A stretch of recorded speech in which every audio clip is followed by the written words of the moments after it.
Hi, this is Shambhavi. Welcome to my weekly podcast about spirituality, love, death, devotion, and waking up while living in a messy world. The Satsang with Shambhavi podcast is recorded live each week with students of our nonprofit community, Jaya Kula.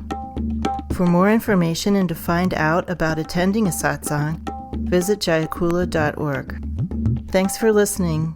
Much love to you, wherever and however you are. I was thinking the other day a lot about the different feelings related to when I feel like I'm really engaging with life or engaging with practice, and then I'm kind of act as like we're floating along, or I feel like life is driving me. And so I was really wanting you to talk about that active engagement. So I kind of would reverse that.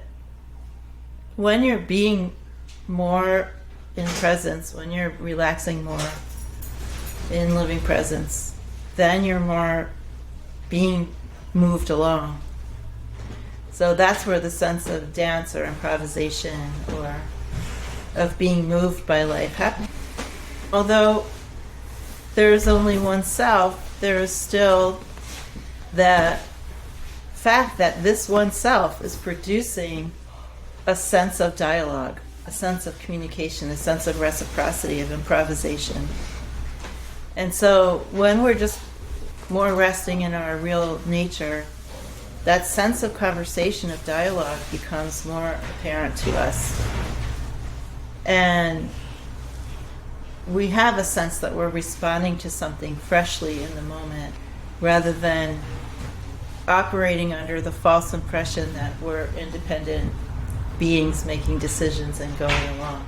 So there's more of a sense of being steered along by this much wiser improvisational partner when we're resting and then just being at rest while we're going about things.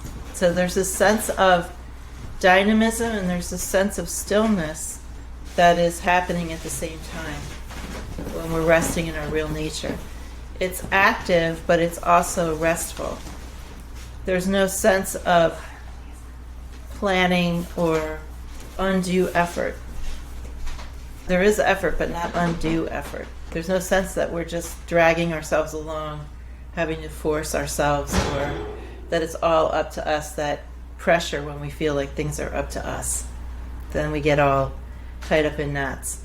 And then when we're being more in ordinary mind and being less in touch with presence, that's where we get the feeling of effortfulness that is draining. And a sense of responsibility, sort of a hyperbolic sense of responsibility for everything. We lose our sense of playfulness. Things can start to feel very stale because, of course, we lose contact with presence in characteristic ways. That's what the 6 realms are. The 6 realms are the characteristic ways in which human beings lose presence or fall out of contact with the natural state. Each of us has characteristic ways that we get back into more of our mundane, ordinary frame of reference. And so, because they're characteristic, that means they repeat a lot. They feel stale and kind of heavy. And at the same time, we attach a lot of importance to it. And it's interesting because I don't know what it's like in other cultures, but here, when people have a really, really important decision to make, they often want to forget about their practice and rely on ordinary means. And that's kind of an interesting juncture that people get to. And it kind of shows you where you're at in terms of what you have confidence in and how you've been trained. When you cross the river and have more contact with living presence, then it's the important decisions that you don't want to treat in an ordinary way, right? You realize how inadequate your ordinary means are. So sometimes, for instance, students of mine who have been trained in divination, they'll do divination about relatively unimportant things. But then when it comes to the most important things, they won't do divination because they're afraid. They want to rely on ordinary mind and still very much mired in ordinary emotions and patterns that still seem very important and worthy of following for some reason or another. That's kind of an interesting thing that happens. But we can easily tell when we're being in a more restful immersion in presence versus following fixation, being in more ordinary mind, flat world versus round world. It's so easy to tell. If we stopped and asked ourselves, how am I operating right now? What's driving me right now? We could make a choice. But one of the things that flat world ordinary mind comes with is a sense of its own importance, its own urgency, its own validity. It comes with that. That's part of the way that it drugs us. It drugs us with this sense of, I can figure this out, I know what I'm doing, or I can figure out how to know what I'm doing using ordinary means. And other ways of deciding are dangerous. But if we could pause, when we find ourselves chugging along, if we notice that staleness, if we could pause and really feel the staleness and feel the heaviness and feel the sense of urgency and distress, really. There's a sense of distress associated with operating in this way. If we could really feel that and then invoke our practice, that would be a very powerful gesture. We don't only need to unwind our karmas in the sense of not relating to life through our karmas, but a prior step is really feeling how imprisoned we are by them, and particularly imprisoned by their own overweening sense of importance. It's almost like a drug that has built into it this message, I'm very important. You're not safe if you let me go. So the thing is, when you notice that you're in that condition, to pause, invoke your practice, try to then move into the state of your practice, see what happens. It's an experiment that we need to do over and over again if we want to really have significant realization. Can you talk about when we arrive at the end of a practice, and if we do that for a long time, how is that different or similar to meditating? Well, meditation is a technique. And the techniques that we use, like meditation or other techniques, are meant to deliver us to a state of immersion in living presence. So the technique of meditation is not the conclusion of our practice. The conclusion of our practice, or anything that we're doing, is relaxing in the natural state and just letting ourselves be immersed in that with no agenda. That can happen while we're doing formal practice. We can be doing meditation and we can be delivered to that restful natural state and that sense of immersion. We can be doing japa and have that happen. We can be doing Kriya Yoga and have that happen.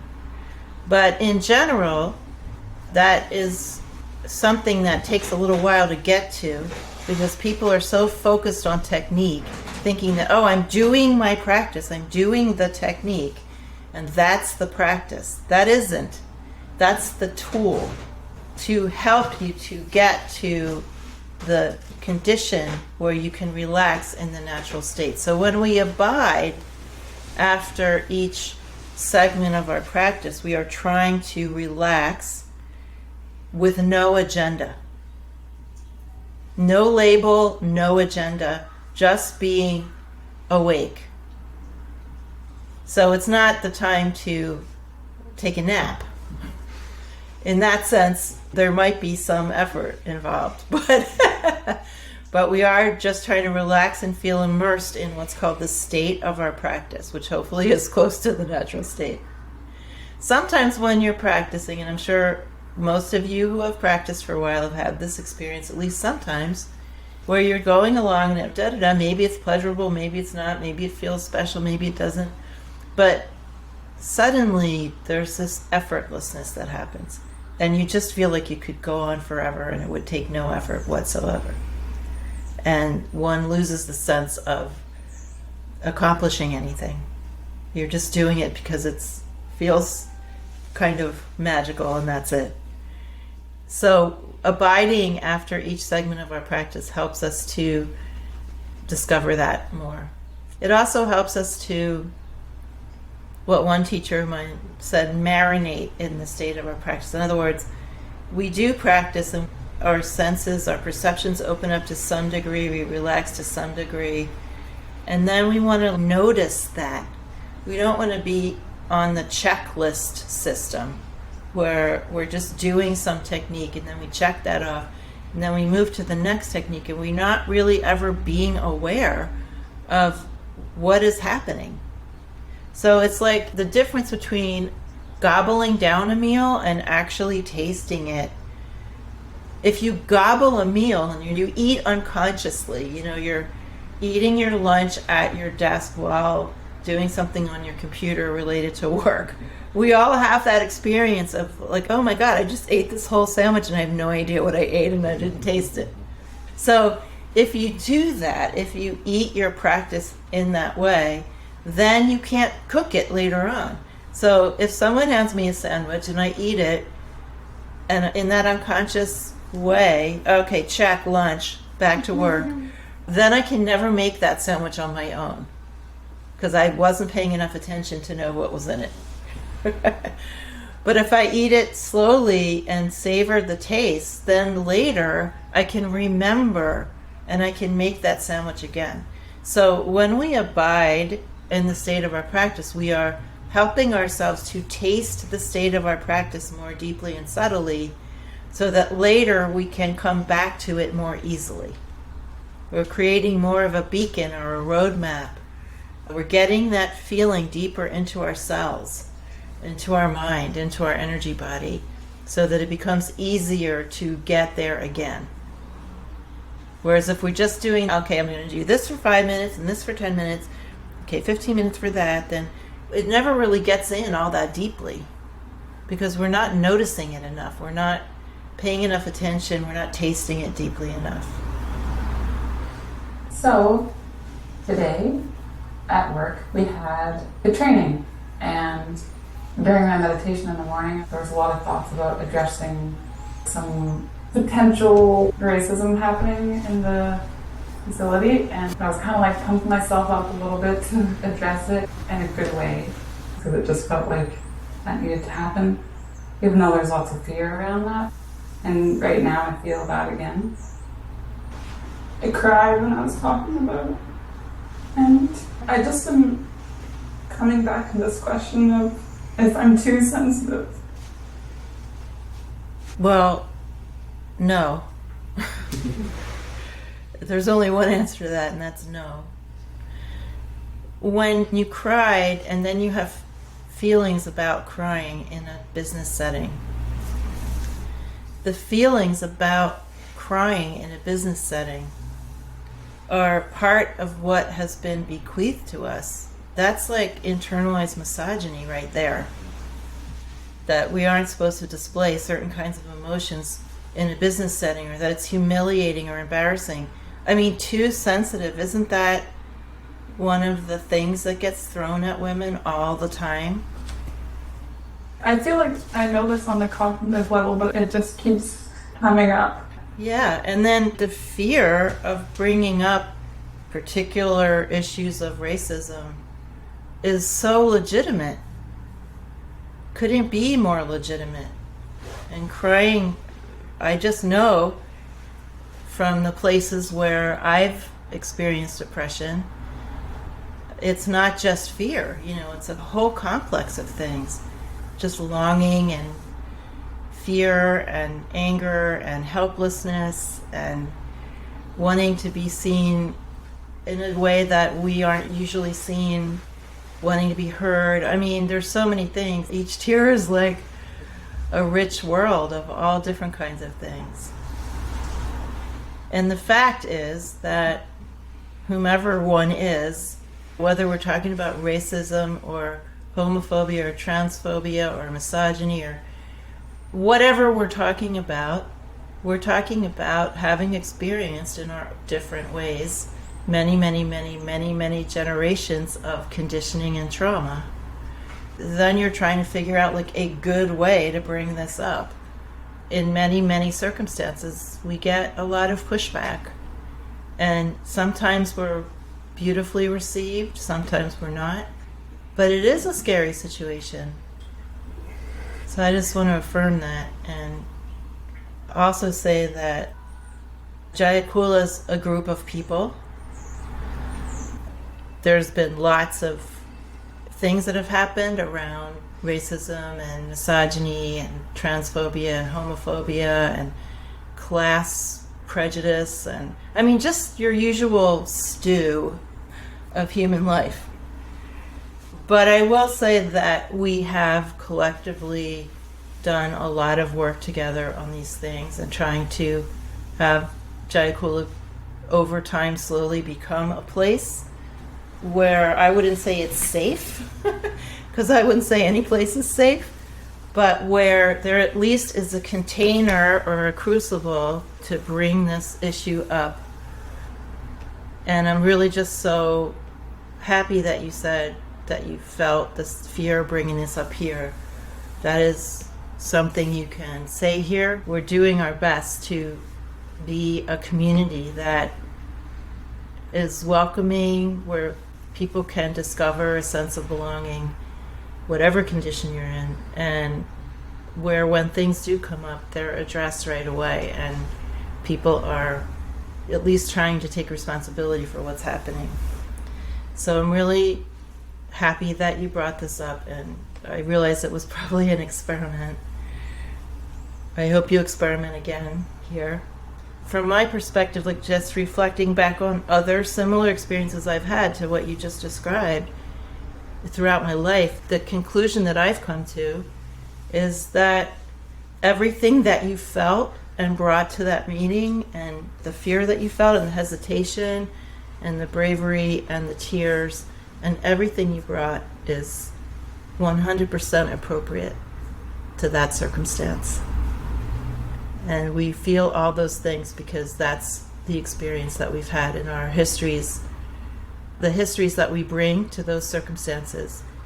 We don't need to cover those things up just to fit in with some version of oppressive professionalism. And again, it's a huge risk not to do that, but it's a risk that's worth taking for sure. Yeah, I just feel grateful for the community too. I would like to serve in the highest possible way. So if you see any way that that's possible, I would love to hear that too. The best service is always just being in our hearts without any narration about what that means. Just relaxing in the heart and acting from that place. And then forget about any ideas of highest or lowest or mediumist, because we really are all just stumbling along, and we should think of everything we do as experimental and just be okay with doing our best. Forget about the highest, just do your best. Let yourself be human. Let yourself make mistakes. Let yourself get out of control if that has to happen sometimes. Just be in whatever condition you are and try to remain in the heart as much as you can. I don't know if you're coming to morning practice, but if you aren't, it's happening on Tuesday mornings at 7:30 a.m. Pacific on Facebook, my personal Facebook page, and Jaya Kula's YouTube page. It's a live group practice that I'm leading every Tuesday morning, and it's always based in the heart. That's a really good place to start if you don't quite grok what I'm talking about, to start understanding in a concrete, practical way what I mean by offering service from the heart. It's not really an idea of like love or something like that. It's literally learning how to identify and recognize presence in the heart space and offering service from that place.